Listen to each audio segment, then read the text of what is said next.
সম্পদের হিসাব আল্লাহ তাআলাকে দিতে না চান, আল্লাহ তাআলা আপনাকে সম্পদ নিয়ে ধরুক, এটা যদি আপনি না চান, তাহলে প্রত্যেক সপ্তাহে মসজিদে 50 টাকা করে দান করবেন। কত? 50। কত বাবা?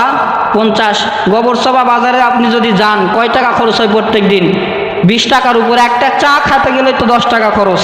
এই যে চা খাচ্ছেন, আবার টিভি একটা করে, প্রত্যেকটা হোটেলে একটা করে টিভি দিছে না? চা খাইবে আর টিভি দেখবে আর সময় কাটাবে। এই যে গুনার ভিতরে আমরা লিপ্ত হইতেছি, আবার পকেট থেকে 20 টাকা এমনি এমনি খরচ।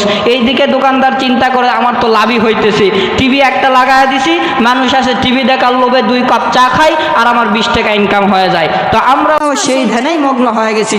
তো সেই ধ্যানে খরচ না করে যদি মসজিদে 50টা টাকা দান করি, এটা কারো কাজে দুনিয়াতে লাগবে না, মৃত্যুর পর সব আমলের দরজা বন্ধ হয়ে যাবে। এই যে 10 টাকা 20 টাকা মসজিদে দান করলেন, এই 20 টাকা দিয়ে মসজিদ কমিটি একটা মসজিদের দেওয়ালে